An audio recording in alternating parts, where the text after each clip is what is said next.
Magandang araw po mga kababayan, mga guys.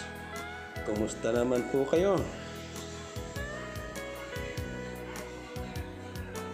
Medyo busy po tayo ngayon kasi nagluluto po tayo ng isang special na handa para po sa aming pananghalian. Medyo nag-experiment po. Napapanood lang din po namin ito sa social media at amin lang din pong ginagaya kung paano po ito lutuin.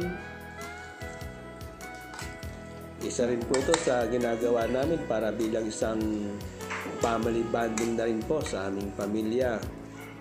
Kaya busy kami ngayon.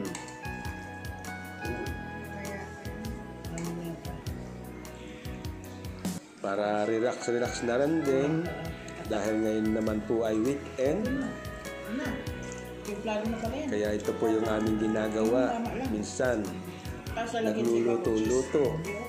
Kung hindi naman po kami makalabas para mamasyal, ay nagluluto naman po kami para sa aming salo-salo sa pananghalian. Ayan. Ito po yung ating ginagawa. So, nakatingin lang po kami doon sa procedure dito po sa aming napanood sa social media. Ano yan? Medyo masarap po yan.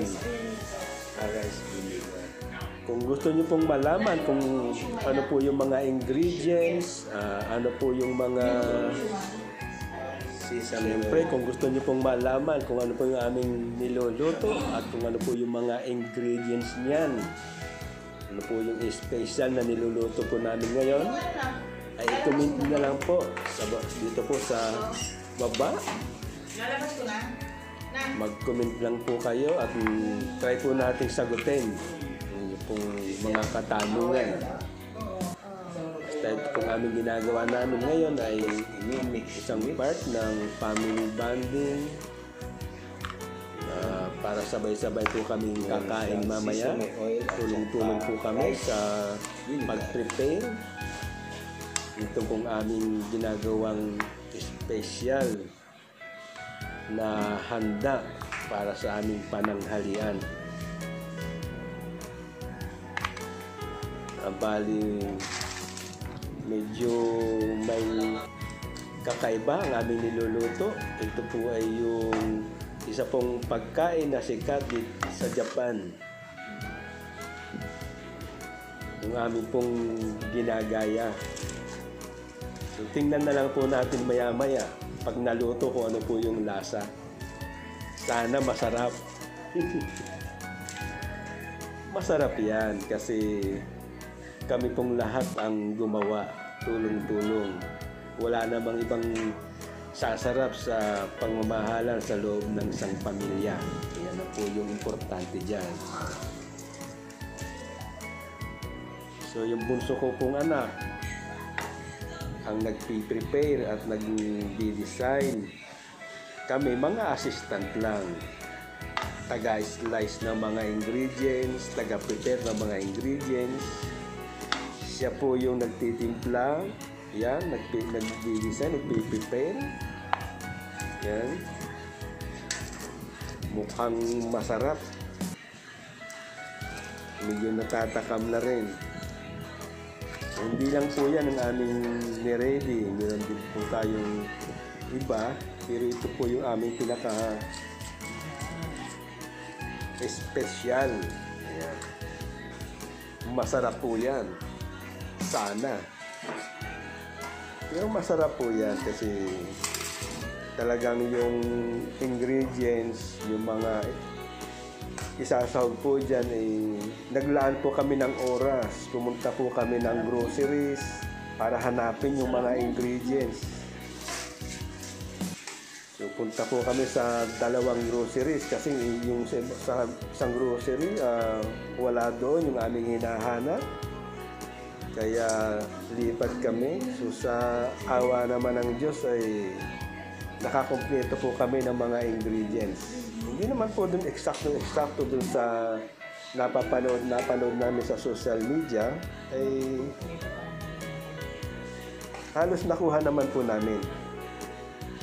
Kung gusto nyo lumagdag ng kanin, Medyo kakaiba lang kasi may ano naman ito pong klase ng lutong ito ay sa ibang bansa. Para bang sushi ba ito o sa Japan? Yan. Amin lang pong ginagaya.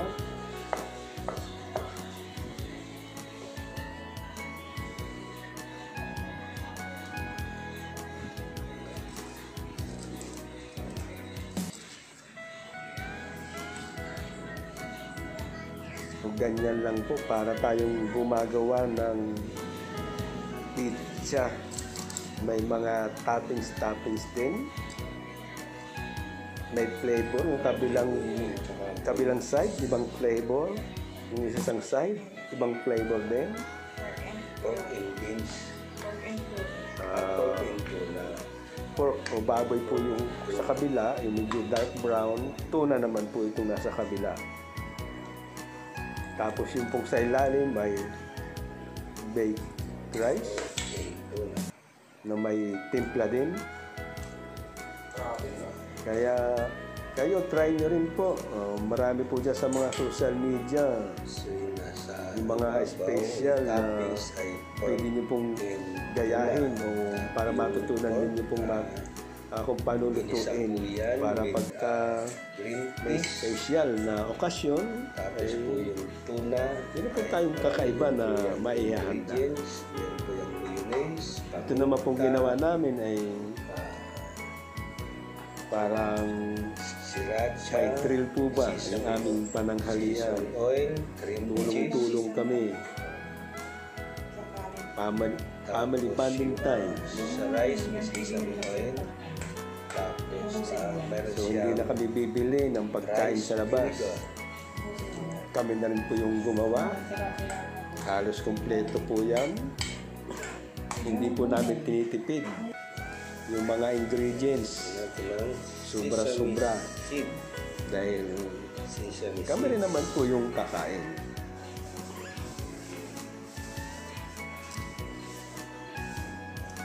Medyo mabusisi nga lang po pero maganda naman kasi talagang ating pinaghirapan na i-prepare.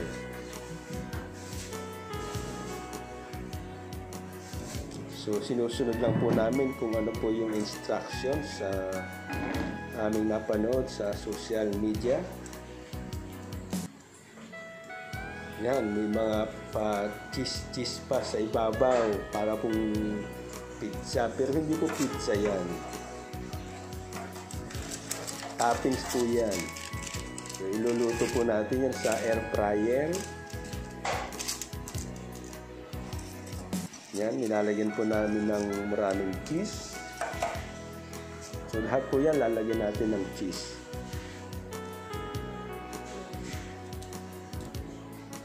Maya-maya yung kabila namang side.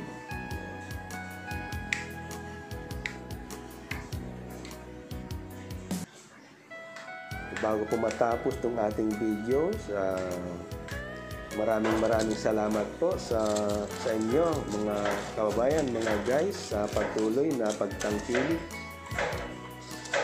at sa panunood ng aking mga videos. Maraming salamat po. Palagi po kayong mag-iingat. Para alagaan po natin ang ating mga kalusugan. Yan po yung yaman o kayamanan natin. Isa yan po sa mga kayamanan natin na dapat po natin pahalagahan. Yung pong kalusugan. So maya-maya po ay maluluto na at malapit na pong nating isalang yung ating pong piniprepare na pagkain.